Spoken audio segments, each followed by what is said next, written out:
So last time we spoke was a while back. You were at CoinFloor. Yes. Yeah, it was less than 2 years ago, but it feels like a lifetime ago. Now Yeah. you're running the hottest startup in Bitcoin. Everyone's talking about it. We had an incredible launch, and we're really humbled by the reception. But yeah, it's so amazing. The people I work with just love it every day. How did that transition from CoinFloor to this happen? So CoinFloor, the last couple of years, became aware of the fact that I wanted to do something else. CoinFloor was great. It was a great experience. And we had a number of firsts, but it was very focused on the UK.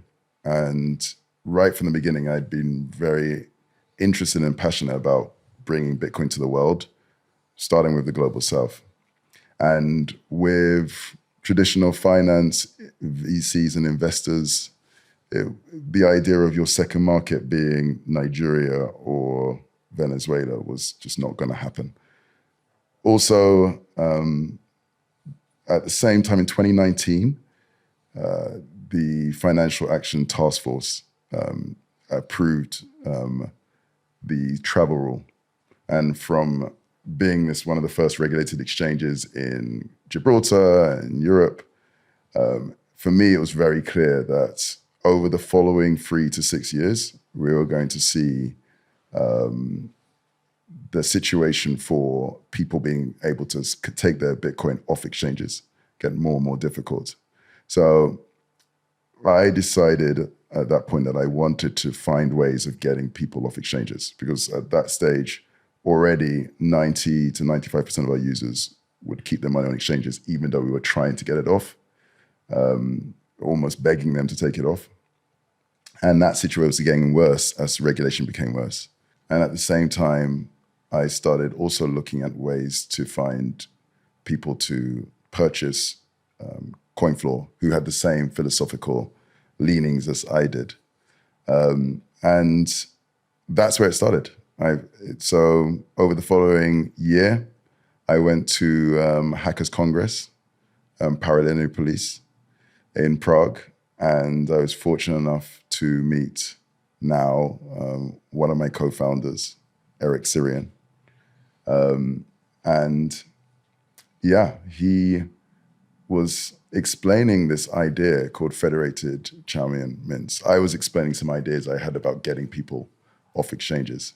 He politely told me that most of my ideas were terrible, but in a very polite way. And then he explained this federated Chaumian mint idea. And from his point of view, it was a privacy solution, and it was an incredible privacy solution. But from my context, in terms of trying to get people off exchanges, and my context of the Global South and especially West Africa, I realized that this was something much more. It was a new form of community decentralized custody. So instead of being your own bank, you could be your own community bank. And it stood some way between the gold standard, or the Bitcoin standard of self-custody, and then this situation where we're at now, where most people are holding their money on the exchange. And this was a really interesting middle ground. Yeah, it really stood out to me after I'd been out to El Salvador, because visiting El Zonte a few times, watching people collect their Bitcoin when they have these community events, Exactly. and then seeing them go back home. And I was starting to think about custody for these people, because I obviously have a multi-sig custody solution, cold storage for myself, which involves distributing keys into multiple locations, and certain access rights, yada yada. But it's very much a developed Western solution. And I was thinking, well, this person's going back to a place which is essentially like a constructed shack of sorts. Not that I'm being derogatory towards it, it's just the reality of their situation. I was thinking, well, how does this person self-custody? They have a phone. One, can they afford a hardware wallet? If they can, where are they hiding it? if they're going to back up their private key, again, where they're hiding it, if they're going to do multi-sig. I was just like, this doesn't work.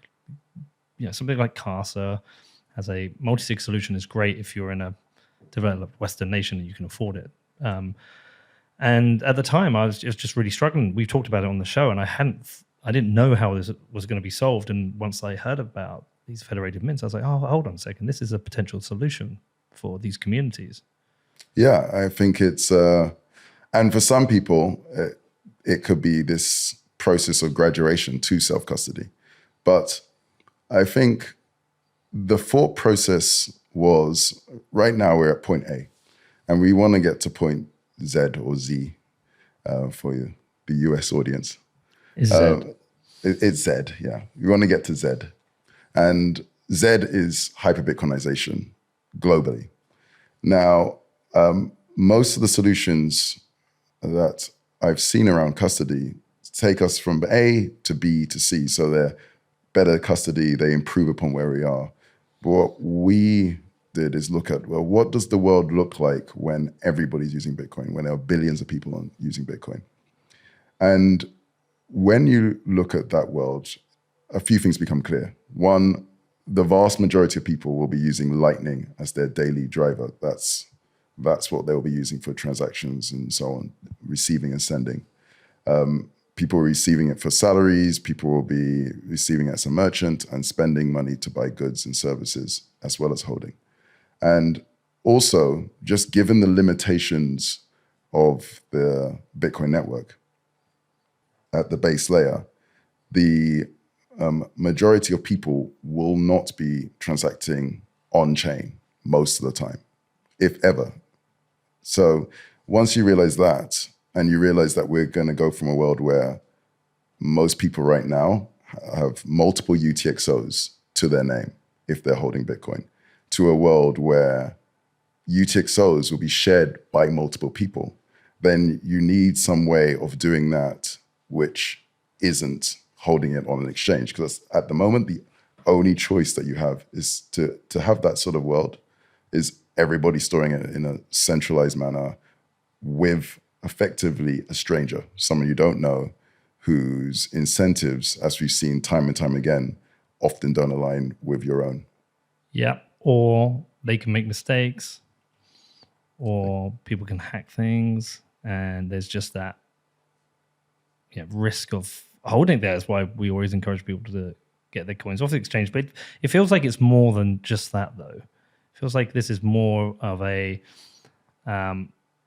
it's a bridge between the fiat world and the Bitcoin world, in that, like you say, you be your own bank, but like this kind of access to a community bank. It feels like it's a little bit more goal driven rather than commercially driven. I know you've raised funds, but it still feels more like you're trying to build what is the end solution for, well, as you said, people using it, the Z.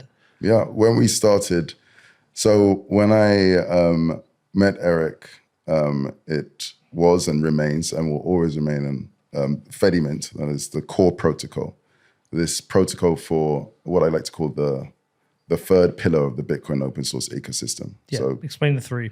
So the first pillar is decentralized, censorship-resistant money or store of value. That's Bitcoin itself, and it's almost like this foundational layer. But the next is decentralized, censorship-resistant payments, and that's the Lightning Network. That gives you a mechanism to scale the store of value to basically, theoretically, an unlimited amount of transactions if it's a well-structured network. And what was missing is this decentralized, censorship-resistant custody system, so that people everywhere can custody Bitcoin without having to rely on a presumably regulated third party. And that was Fedimint. I know we're going to have to get into the details of how it's going to work. But the thing I was starting to think about is that there's obviously issues with buying from exchange. The big one, something that Matt Odell will smash me on the head and talk about over again, is issues with KYC AML. And I know you're solving a custody solution, but will people be able to accumulate Bitcoin within a Chaumian mint and avoid exchanges totally? So I think the short answer is yes. What we are trying to do, and to your previous question, is think about this solution holistically.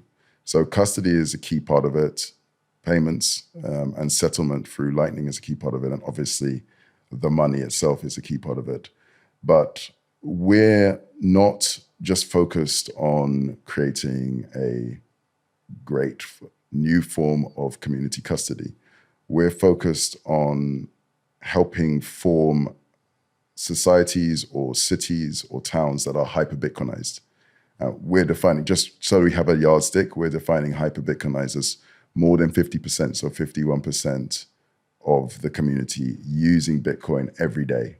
And that's by using, not including just holding or just investing or just speculating, but buying, selling, using as a means to transfer other forms of value like stable coins or whatever it may be every single day. And when you want to get to that target, it focuses the mind. So you have to solve or have to help promote solutions to the end-to-end process. So if that means being able to transact in the store in the way that the user's comfortable with, or training them or educating them, that's all part of solving it. So we don't just plonk in a technology, but we provide training and infrastructure so that they can use it end to end without having to rely on central third parties if they so wished. And you obviously, I don't know, have you done any dev work or are you still scoping the dev work? Oh, we've done a lot of dev work. But it's not available yet. You can't create one, right? It will be available very soon. So we're hoping to have a Signet version of the Fedimint software. The aim is in August. And do you have a test, test town you're going to be placed in this? Is there a test scenario you're working on? So we have multiple potential test towns or cities or countries. Is Bedford one of them? Bedford, well, we can talk afterwards. Well, what's an ideal test community? But we have a series of criteria. So we're doing a couple of things. One, we're going to be rolling out the software. There's two different things. So there's this open source project, Fedimint, which we're working very hard to maintain its open source nature because we want it to be a protocol that everybody uses. We have a number of incredible donors and sponsors providing donor and sponsorship for that. And then we have the commercial company, Fedi, which is working on a wallet, which will be likely the first wallet to implement the Fedimint protocol. So the timelines for those, they're obviously dependent because we can't roll out Fedi before Fedimint. So the Fedimint timelines, we're aiming for before the end of this year, ideally within the next couple of months, to announce a version to be used by hackers, enthusiasts, and so on, so that we can start kicking the tires and anyone can download that. What's the relationship between the two? Are they essentially two separate entities? They're two separate things. So it wasn't until a few months ago that we really started looking at Fedi, or Fedi. You could call it Fedi because it sounds like Jedi. Sounds like the Fed. Well, some people say that, but that's My just Fed. coincidence. It's like be your own Fed. You can be your own Fed, yeah. So Fedimint has been worked on as an open source protocol. It is the actual decentralized custody system. It's run by members of your community, trusted members of your community. So each person will run a server and they work together to to manage a multi-signature wallet for any Bitcoin that's deposited to it, and also to manage this federated Chaumian mint, which is effectively creates these IOUs for the Bitcoin that can then be held by you on your mobile app or viewed and accessed by users. And the Chaumian mint is highly private and privacy preserving. It's a very mature, old and established mechanism for providing privacy within this sort of walled garden of the Federation. So that protocol is available and has been worked on for a number of years. Prior to Predates your work.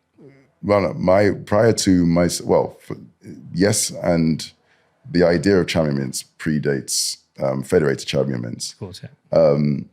Prior to my meeting Eric, he'd been working on that for over a year and was being sponsored by Blockstream. The idea originally came about, I'd like to say, a bit like Bitcoin. There were a number of different things that preceded it, sometimes by decades, but finally got to a point where all of it was available for the idea to appear. And when it did, a few people tried to work on it in parallel. So if you look at the constituent elements, first of all, in early 1983, we had Chaumian, the ideas behind Chaumian mints and blinded signatures by David Chaum, who was one of the people referenced in Satoshi's white paper. And this was the lead up to the idea of Chaumian mints. But so this was this sort of privacy preserving protocol, but it required money, cash, to be sent to a centralized entity, a bank. He posited it would be a bank. You send them cash, fiat cash, and then they would give you these IOUs for that cash. So it trusted. So it was trusted. Well, the money was trusted because it used fiat, because Bitcoin didn't exist. And also the actor was trusted as well. One central actor, the bank. But so you trusted one person and you trusted the money. But ignoring those 2 points of trust, you had within the walled garden of the Chaumian Mint, you had cryptographically and theoretically perfect privacy. 1989, I believe, he launched DigiCash, which was implementing a Chaumian Mint, and he partnered with banks to receive money, and then they would implement the system. And that shut down at the end about 10 years later. Fast forward to 2008, 2009, white paper, and then the launch of the Bitcoin network. So now, for the first time, you had a money where it could be owned by multiple people. Because up until that, we cannot all take or manage access to a dollar note. We're all holding it in our hand and paying it. Maybe we could, but it's not very practical. But you can do that with Bitcoin because you have the concept of multi-signature wallets addresses. So multiple people can take ownership. So that was, again, a big milestone. And it's also immutable, privacy-preserving, meritocratic money. So you now had the potential of the money being replaced by cash, by fiat. And then fast forward 2016, 17, the Blockstream's Liquid network was launched. And that gave us the ability to effectively have multiple people working together to perform some sort of programming task. Effectively, it's similar conceptually to multi-party computation, but it's actually different. But the idea you can work together to coordinate to perform a task. So once that came out, you had all the constituent elements. And within months of that, Eric and a number of other, two other, I believe, cypherpunks, hackers, really accomplished programmers, who would often meet in places like Parallel Police, Hackers Congress, and so on, thought, how could we combine these elements of, maybe let's combine Chaumian mints, but instead of swap out the fiat with Bitcoin and the ability for multiple people to take access to Bitcoin, and then swap out one bank with a federation, because Liquid came up with the idea of federations, but a federation of people working together, the same people who are holding the keys, also to run the Chaumian Mint. So we can effectively federate this form of privacy, which is an incredibly strong privacy guarantees.